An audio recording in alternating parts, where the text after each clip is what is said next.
Su-75 Checkmate Rusia begitu spesial? Beginilah penjelasan media luar. Setelah debutnya tahun lalu, masih banyak pertanyaan yang belum terjawab tentang jet tempur generasi kelima terbaru Rusia, Sukhoi Su-75 Checkmate. Kualitas bukan lagi masalah jika datang dari peralatan militer Rusia, tapi akan beda hasilnya jika disandingkan dengan produk-produk lain di pasar internasional. Rusia telah meluncurkan mock-up Sukhoi Su-75 Checkmate pada musim panas tahun lalu. Pesawat bermesin tunggal ini bertugas sebagai bomber tempur serbaguna. Perusahaan Rostec sebagai pengembang menciptakan Checkmate sebagai alternatif lain untuk negara yang tidak mampu membeli F-35 Amerika Serikat seperti Turki, India maupun Arab Saudi. F-35 dibanderol dengan harga sekitar 85 juta US dollar per unitnya. Sementara Su-75 Checkmate akan dibanderol dengan harga 30 juta US dollar per unit dengan konfigurasi basic. Walaupun terkenal sebagai negara adidaya terbesar kedua, Rusia tidak lepas dari masalah keuangan sejak runtuhnya Uni Soviet. Hal itu dibuktikan dari mangkraknya produksi jet tempur generasi kelima pertama mereka yaitu Su-57 selama bertahun-tahun. Setelah 15 tahun pengembangan, Angkatan Udara Rusia hanya menerima 12 dari 70 unit Su-57 yang dipesannya, lapor Air Force TRS. Ya, karena hal ini mereka hanya dapat beroperasi di tahun 2027 dengan syarat sisa pesanan pesawat bisa tiba waktu dengan tepat. Ditambah dengan sanksi barat yang memaksa negara-negara untuk mempertimbangkan membeli produk Rusia agar terhindar dari sanksi maupun tekanan diplomatik Amerika Serikat. Tapi diplomasi mungkin bukan satu-satunya alasan mengapa militer dunia menjauh dari Sukhoi Su-75 Checkmate. Ya, Rostec mengklaim bahwa Checkmate akan menjadi jet tempur generasi kelima, tetapi terdapat sebuah pertanyaan akan kemampuan avionik dan silumannya.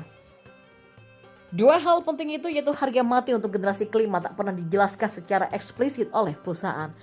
Sebaliknya, CEO Rostec yaitu Sergei Semezov mengatakan Checkmate menggabungkan visibilitas rendah siluman dan sejumlah peralatan tempur canggih dan biaya perawatan per jam.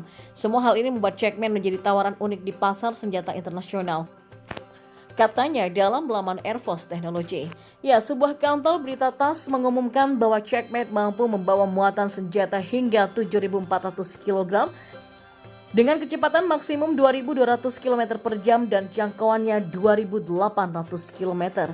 Kisarannya lebih kecil dibandingkan dari pengumuman perusahaan sebelumnya, tetapi tetap mengesankan dibandingkan jet tempur sekelasnya.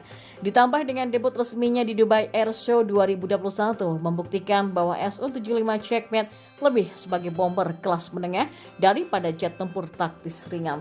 Namun jika benar adanya bahwa Checkmate punya kemampuan siluman, maka dia berpotensi laku di pasar global. Kendala terbesar mungkin pada mesinnya, mengingat Rusia berjuang untuk memproduksi mesin jet baru sejak sanksi pembatasan ekspor setelah Perang Crimea pada tahun 2014 lalu. Generasi kelima pertama yaitu Su-57 adalah yang pertama menggunakan mesin low bypass turbofan Saturn AL41F1, mesin yang dirancang pada tahun 1980-an. Sedangkan mesin baru yaitu AL31 belum dikembangkan betul. Mesin ini direncanakan akan dipasangkan pada Su-75 maupun Su-57. Berdasarkan berbagai laporan, Su-75 Checkmate tidak jauh berbeda dari Su-57 dalam hal kokpit maupun bentuk pesawat keseluruhan.